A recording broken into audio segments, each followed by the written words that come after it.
didukung oleh Jujur, Top Coffee memang enak. Saatnya bicara jujur, berani.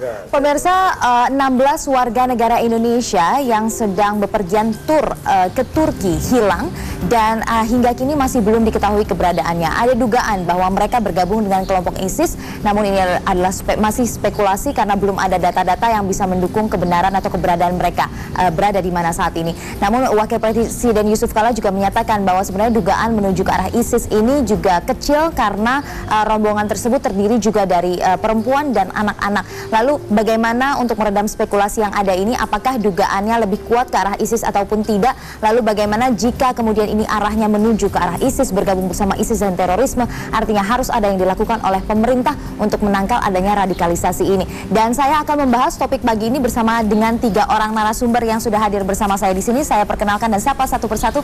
Selamat pagi Bapak-Bapak. Saya perkenalkan terlebih dahulu dari sebelah kiri saya Pak Dimyati Natakusuma, anggota DPR Komisi 1 Fraksi P3. Selamat pagi Mas Dimi. Dan juga Mas Arya Sandiyuda, pengamat politik internasional, mahasiswa S3 sekarang di Turki. Jadi mungkin bisa menjabarkan bagaimana kondisi politik di sana dengan maraknya ISIS ini. Dan juga Pak Wawan Purwanto, staf khusus dari Badan Nasional Penanggulangan Terorisme atau BNPT. Kita akan bahas, namun sebelum pembahasan pemirsa ada informasi pengantar berikut ini yang bisa Anda saksikan.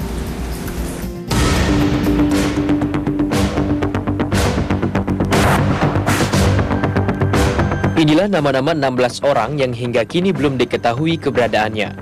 Mereka awalnya mengikuti rombongan wisata ke Turki, namun kemudian memisahkan diri. Kementerian Luar Negeri tidak berani berspekulasi mengenai keberadaan ke-16 warga negara Indonesia ini, baik mengenai keberadaan ataupun apakah mereka bergabung dengan kelompok Islam Irak Suriah, ISIS atau tidak. Diperkirakan oleh kepolisian Turki bahwa saat ini yang 16 WNI itu sudah tidak ada lagi di Turki.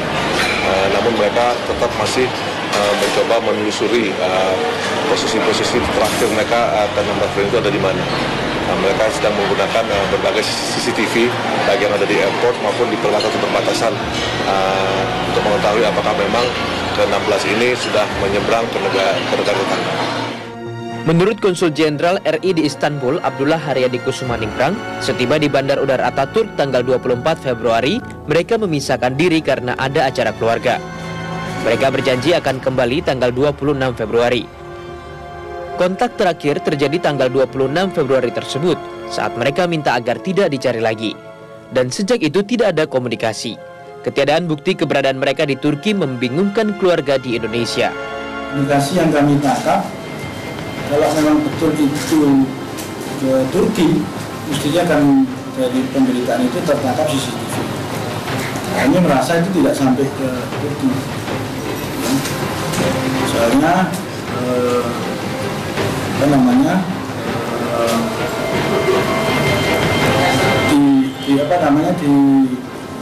di bandara tidak tertangkap. Bukan kali ini saja warga negara Indonesia dicurigai akan menuju Suriah. Akhir Desember 2014, petugas Polda Metro Jaya menangkap 7 orang yang diduga terkait gerakan negara Islam Irak Suriah, ISIS, di Bandara Soekarno-Hatta, Tangerang. Satu keluarga ini hendak berangkat ke Suriah melalui kota Doha. Selain di Tangerang, Banten, Desember tahun lalu, 12 warga Indonesia yang hendak bergabung dengan gerakan ISIS di Suriah digagalkan di Kuala Lumpur, Malaysia. Ke-12 warga asal Jawa Timur itu dikembalikan ke Indonesia dengan dijemput oleh tim Densus 88. Dugaan bergabung dengan kelompok ISIS memang mengemuka mengingat Turki menjadi pilihan utama untuk menyeberang ke Suriah. Sejumlah remaja dari dunia barat juga memilih Turki untuk bergabung dengan ISIS. Demikian juga dengan terduga teroris yang terlibat pada penembakan kantor majalah di Paris, Prancis, beberapa waktu lalu. Setelah masuk Turki, dengan leluasa mereka bisa menuju Suriah. Sekali melewati perbatasan, sulit untuk mencarinya. Mengingat Turki memiliki 28 perlintasan, dan situasi dalam negeri Suriah sendiri saat ini sedang mengalami instabilitas. Tidak jelas siapa yang mengontrol negara itu. Tim Liputan, Metro TV. Ya, Ya pemirsa, langsung saja saya bahas. Saya ingin ke Pak Wawan terlebih dahulu. Pak Wawan, dari pernyataan BNPT sendiri sudah keluar statement bahwa diduga memang bergabung dengan ISIS. Lalu kemudian Wakil Presiden Yusuf Kala menyatakan ini tidak mungkin karena melibatkan anak-anak dan juga perempuan begitu. Nah, dari temuan penyelidikan sejauh ini lebih mengerucut kemana, Pak? Itu bukan yang pertama kali anak-anak sama wanita ke sana. Itu sudah sering sekali. Hanya memang tidak terekspos besar-besaran. Jadi ini bukan sesuatu yang mengejutkan bahwa anak-anak dibawa serta, karena orang tuanya sudah ada di sana duluan, istrinya berarti ada nyusul, anaknya diajak serta, atau juga dari kerabat-kerabat sebelumnya, sahabat pertemanan sudah ada berada di sana itu memanggil. Jadi ini bukan sesuatu yang mengejutkan kalau anak-anak ikut serta. Yang paling utama adalah bahwa kita mesti melakukan deteksi dini dan cegah dini. Karena kalau sudah masuk ke sana, sulit untuk mencarinya karena di sana terpecah jadi 14 faksi, dan 14 faksi itu saling bertempur, saling membunuh. Kalau kita dalam kondisi normal, barangkali bisa kita melalui jalur-jalur diplomatik, jalur Interpol, jalur-jalur intelijen, ataupun jalur-jalur dari kawan-kawan kita yang berada di sana. Tapi kalau kita masuk sekarang dalam kondisi negara dalam kondisi perang, maka kita mendekati 14 faksi, dan itu sulit. 14 faksi karena kepemimpinannya itu tidak terstruktur, dan dia lebih cenderung kepada menghapus sejumlah nama dengan alias di lapis bawah, sehingga nemu ini ternyata bukan aliasnya, ada itu yang susah karena 14 tadi. Dan di sana karena head to head tidak tahu siapa kawan siapa lawan, justru yang masuk ini dalam kondisi yang terancam dan sangat berbahaya situasi. Tapi apa kemudian yang membuat BNPT pada saat itu menyimpulkan adanya dugaan ke ISIS? Apa saja indikasinya? Indikasinya memang ada nama yang Salim At-Tamimi, itu kan memang nama khusus yang selama ini sudah bergabung di sana, dan memang ada indikasi-indikasi dari sejumlah nama ini memang sudah bergabung di sana, dan indikasinya begitu kuat. Makanya kuat sekali dugaan, tinggal pembuktian, karena sebelum saya tidak ada titik jari maupun DNA dari keluarga Salim ini yang terlibat kasus pidana. Nah, inilah yang untuk mencocokkannya perlu effort yang lebih. Itulah sebabnya makanya sekarang masih hanya dugaan-dugaan, tapi dugaan itu makin mengerucut. Oke, nah sejauh ini sedang dilakukan upaya penyelidikan di sana untuk mengetahui keberadaannya di mana. Sulit sekali, tapi mungkin Mas Arya bisa menggambarkan bagaimana sebenarnya situasi di sana. Kita tahu perbatasan antara Suriah dan Turki itu 900 km panjangnya. CCTV di berbagai pos penjagaan juga berupaya dilakukan, tapi sulit. Anda bisa gambarkan di sana itu seperti apa? Ya, kalau kita lihat kan yang 16 WNI hilang di Turki atau sebenarnya memilih untuk menyeberang ini kan konteksnya ini ada 3 ya. Pertama, kondisi Turki itu sendiri secara geopolitik, dia memang berada dalam kawasan yang sedang banyak mengalami gempa politik ya. Di Irak Utara, Suriah Utara yang jadi ibu kota ISIS itu kan dipilih karena memang subur ISIS di sana, karena memang dua rezim yang sedang ada di dua negara ini memang sedang panas, dan ini udah lama. Seperti misalkan kalau kita lihat Irak ini kan sejak 2006 sampai 2014 itu sudah 150.000 korban gitu. Dan ini memang menyuburkan potensi ekstremisme di bagian utaranya. Kemudian Suriah, kita tahu kepemimpinan Bashar Assad ini banyak sekali menelan korban.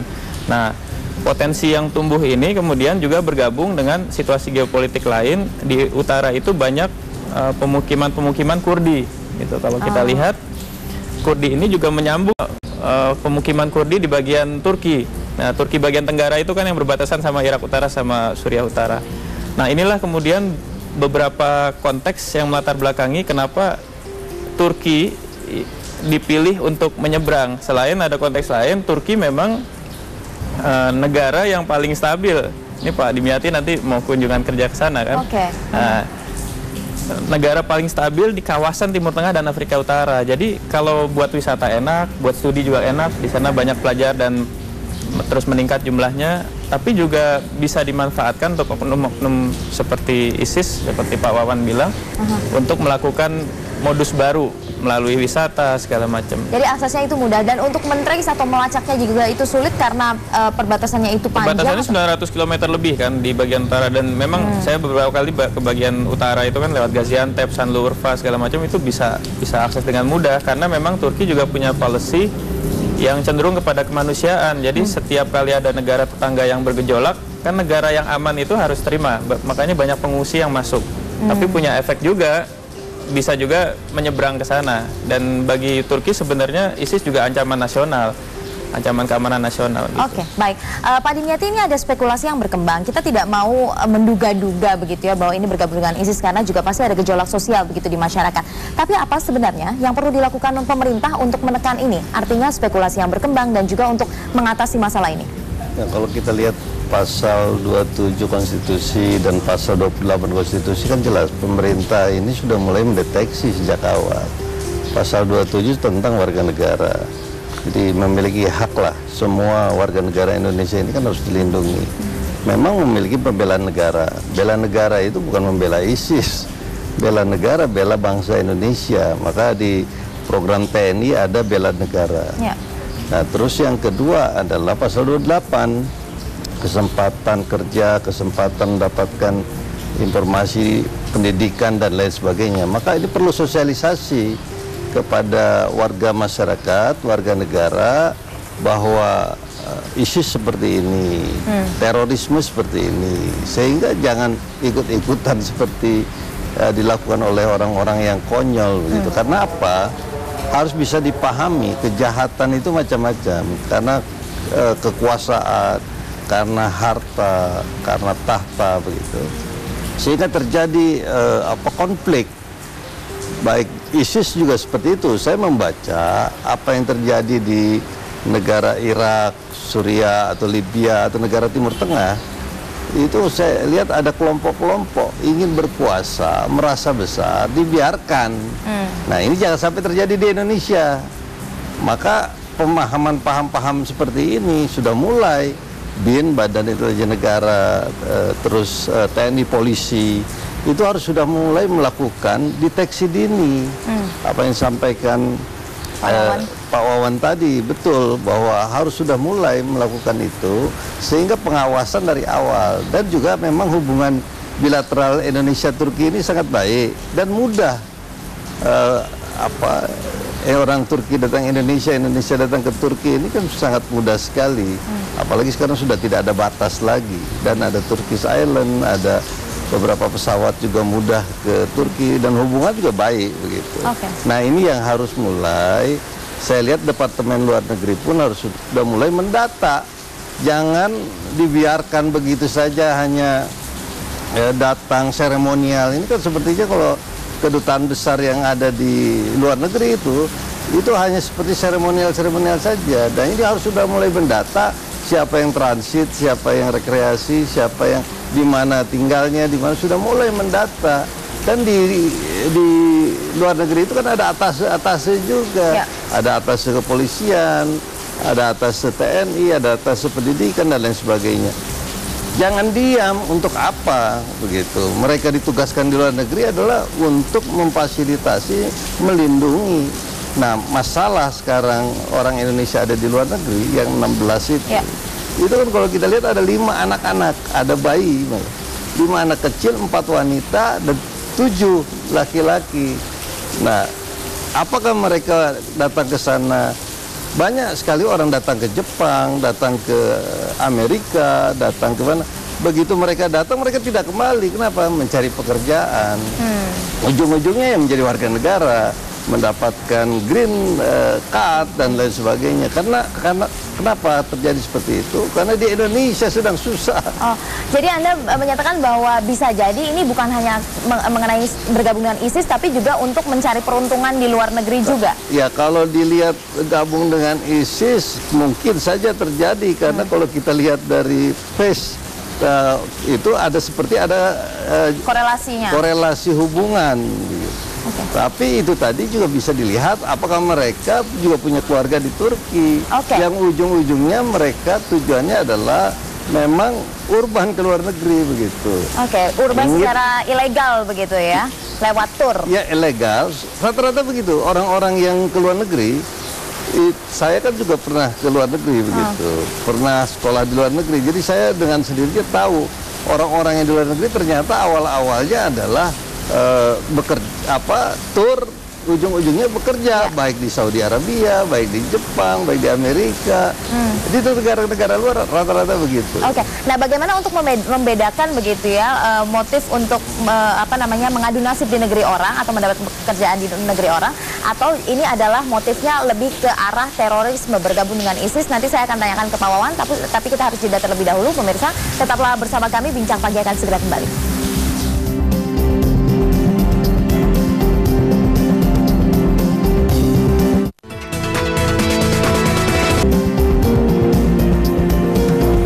Saya lanjutkan, pemirsa, saya ingin kembali bertanya ke Pak Wawan. Pak Wawan, ada opsi tadi kemungkinan bahwa di sana berupaya untuk migrasi ilegal. Nah, bagaimana untuk membedakan motif ini untuk bergabungan ISIS atau hanya untuk migrasi ilegal ke sana?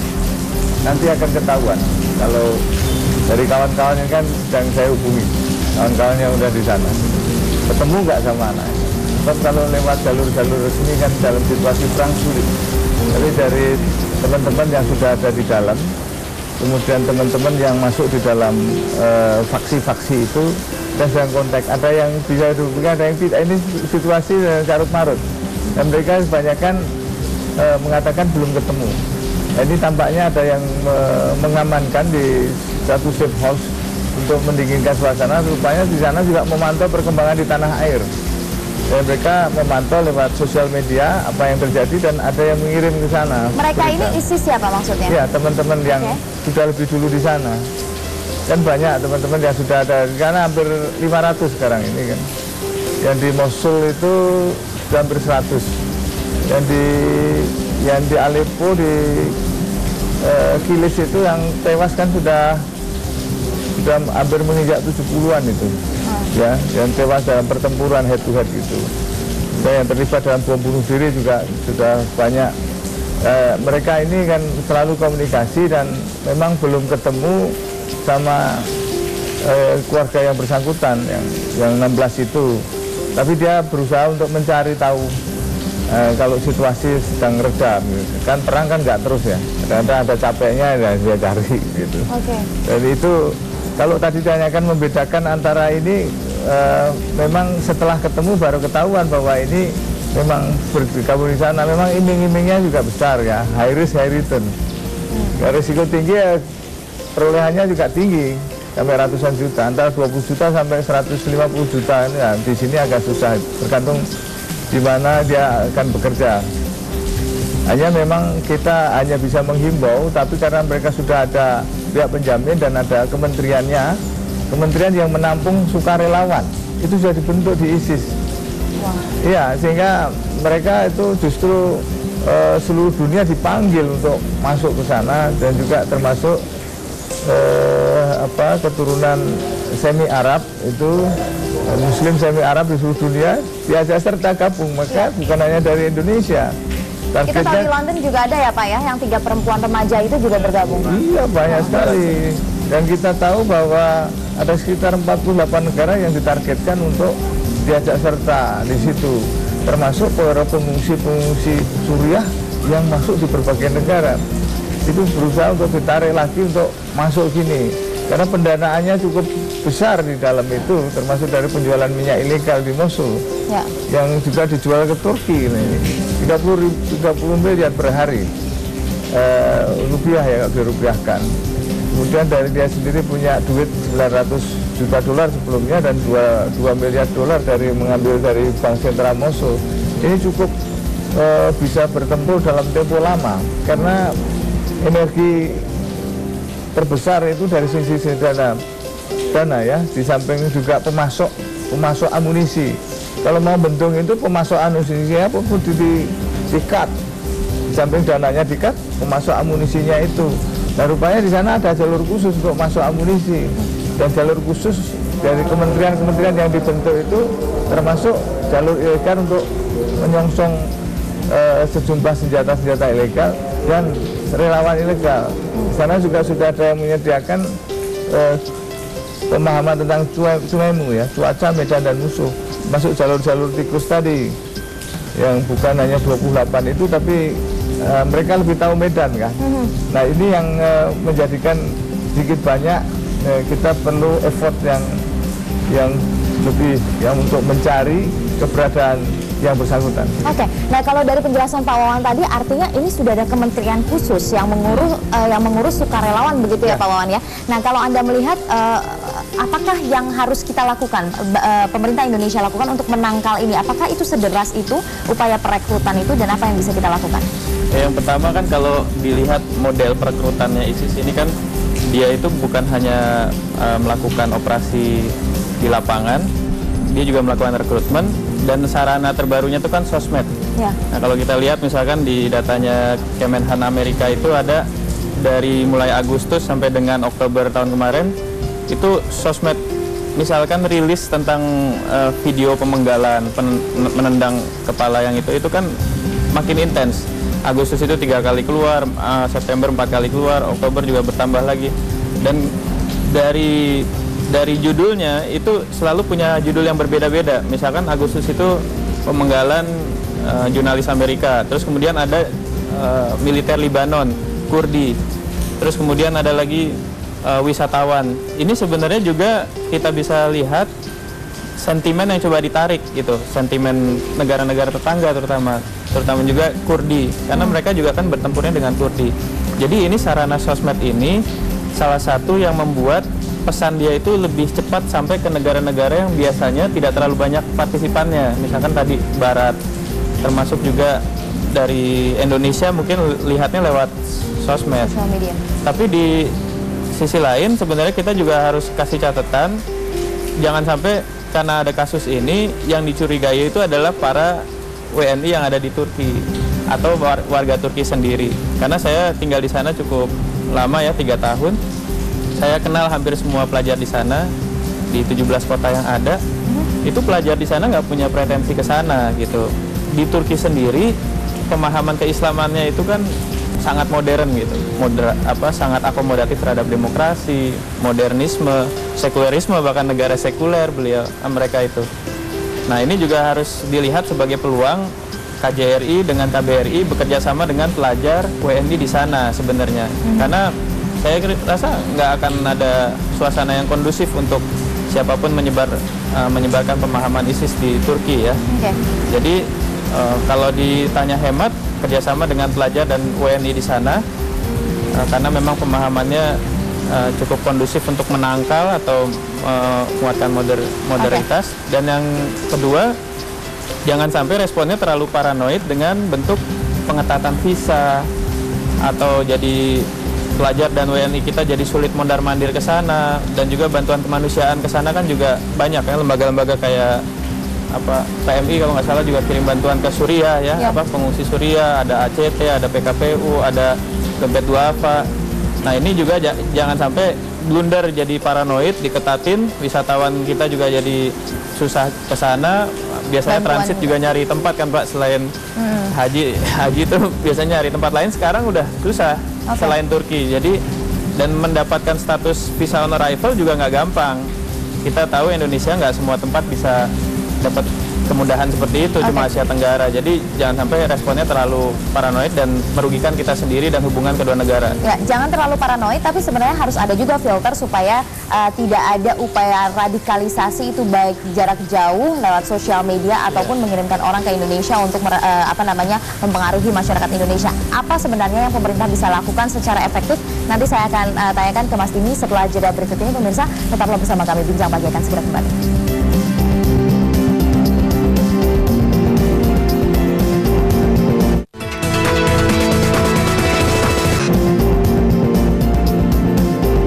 Saya lanjutkan kembali pemirsa. Pak Dimyati, apa sebenarnya yang bisa dilakukan pemerintah secara efektif? Jangan paranoid, betul, tapi harus ada filternya juga. Apa nih? Ya sebetulnya banyak yang harus dilakukan oleh pemerintah. Tadi saya lihat di konstitusi kita itu untuk warga masyarakat, penduduk, warga negara itu ada di pasal 28. Yang lainnya itu ketatanegaraan, pemerintah, eksekutif, legislatif, dan yudikatif. Nah maka dengan sendirinya pemerintah harus melakukan itu. Karena di pasal 28I tanggung jawab pemerintah. Nah, pemerintah yang betul-betul menjaga. Yang kejadian 16 ini anggap orang hilang. Orang hilang diindikasikan ikut ISIS. Saya melihat apa ikut ISIS, anak-anak bayi itu ikut ISIS. Bagaimana melakukan ini kan ISIS itu diperlukan tenaga yang siap untuk berperang melawan Kurdi, melawan pemerintah Irak maupun pemerintah Barat begitu, dan Suriah. Kan ISIS ini adalah ekstremis. Ya. Sehingga apa yang harus dilakukan oleh pemerintah sekarang di Indonesia itu betul-betul melakukan tadi sosialisasi, melakukan pemahaman, pendidikan, bagaimana berkebangsaan yang baik, menjadi orang yang baik di Indonesia. Nah sekarang dengan kejadian orang hilang di Turki, saya melihat jangan Turki yang menjadi tadi betul sampaikan Mas Pak Arya, betul bahwa Turki itu aman, negara aman, hanya dia sebagai gate gerbang bagi orang ingin ke Irak maupun ke Syria.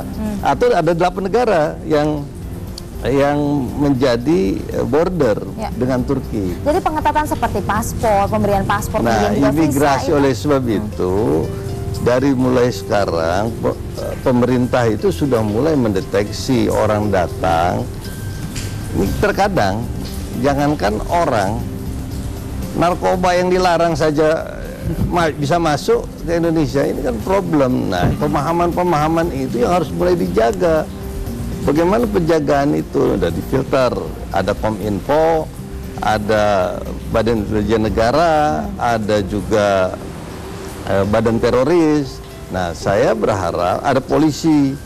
Saya berharap kerja yang efektif. Sekarang ini kan di Indonesia ributnya politik terus. Ya betul. Nah, hal-hal lain jadi terabaikan. Ada Menkumham, intervensi politik sini, politik sini. Itu kasusnya beda lagi, Pak Diem. Nanti forumnya berbeda lagi. Ya, ada. Ya. Oleh sebab itu maka yang harus dikerjakan sekarang polisi segera membuat catatan ke Interpol sana untuk mencari orang hilang.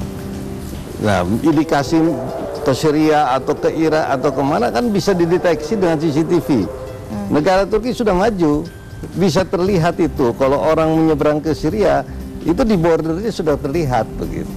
Nah tidak bisa dia lari begitu saja keluar dari Turki. Orang Turki itu mau keluar negaranya, itu akan ketahuan. Nah mungkin Pak Wawan bisa menjawab pertanyaan dari Pak Dim tadi soal CCTV, tapi sejauh ini penyelidikannya CCTV-nya tidak ada gambar sama sekali ya? Dia tidak mungkin lewat situ, ya kan? Dia mesti lewat jalur tikus, dan sudah ada yang menyongsong, sudah ada yang menjemput di lewat jalan itu kan, perbatasannya kan sampai 900 km, dan itu banyak. Dan kan di sana kita perbatasan Atambua di darat aja, ya dengan tim-tim itu banyak penyelundupannya, banyak jalan tikus. Mereka lebih pintar daripada sistem itu sendiri. Yang kita sadari, apalagi namanya gerilyawan. Jalan nggak ada juga dibikin ada. Dan itu sudah bukan hal yang aneh. Dan mereka lebih berani untuk membuat jalan baru dan menyiapkan secara reguler alternatif dan emergensi sampai ketahuan. Dari aparat keamanan pasti terjadi kontak tembak. Ya, itulah. Pak Wawan, kalau tadi disebut oleh Mas Arya, ini lewat sosial media yang sekarang sedang marak begitu ya. Apa-apa saja Pak yang metode yang dilakukan untuk radikalisasi di sejumlah negara? Kita bicara konteksnya Indonesia, apa yang saja yang mereka lakukan, lalu bagaimana mengantisipasinya? Ya mereka banyak situs-situs ya yang ada ya. Ada Mustaqbal, ada Voice of Muslim yang rankingnya sangat tinggi di dunia itu ya. Kita memang belum bisa mengimbangi rankingnya itu karena diikuti dengan sejumlah cara-cara untuk membuat senjata, membuat bom, merakit dan sebagainya, itu di situ ada, dan followernya luar biasa ya. Nah ini yang mencoba untuk di trace supaya itu dikurangi, dan banyak juga di situs-situs yang lain di blok.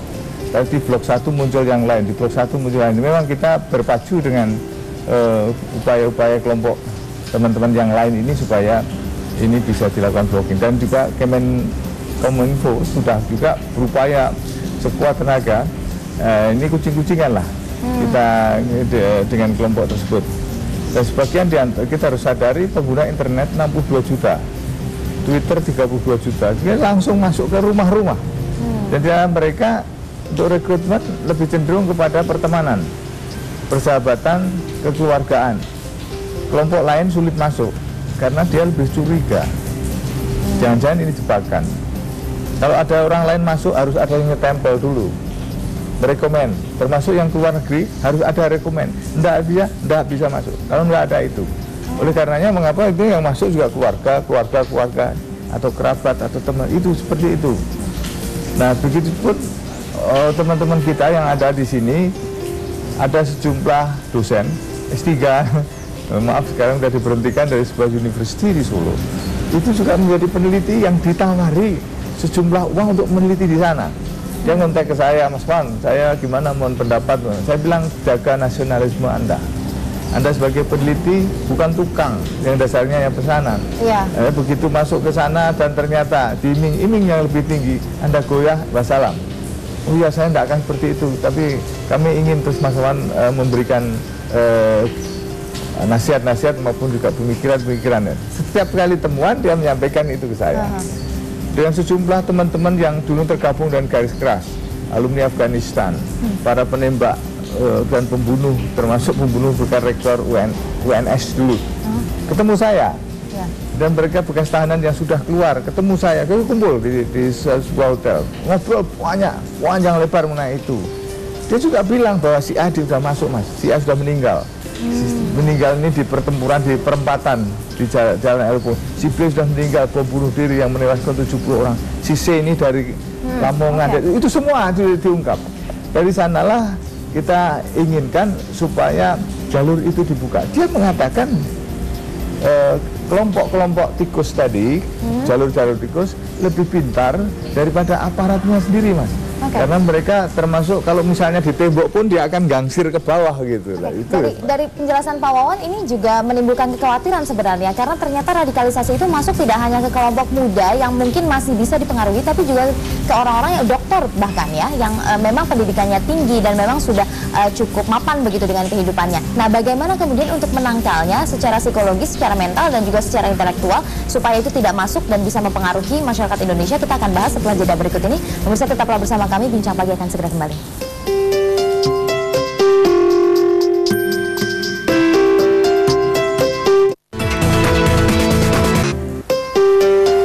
Saya lanjutkan kembali, pemirsa. Pak Wawan tadi ternyata tidak hanya ke kelompok muda, tapi juga ke kelompok intelektual. Bagaimana untuk menangkalnya? Kita harus dekat, Mbak, dengan mereka. Kelompok intelektual pun saya dekat, dengan ISIS yang ada di Indonesia pun saya dekat. Bahkan saya bergaul dengan mereka, bagian diantaranya yang sudah lakukan baik, yang jumlahnya ribuan, itu sebagian sudah balik kanan untuk kembali ke NKRI ya.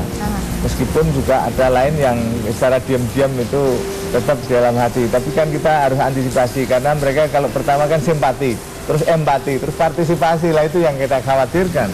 Kelompok intelektual kalau mau dialog secara terbuka seperti yang kami undang itu, alhamdulillah mereka terbuka. Dapat tawaran duit pun dia ngomong pada kita.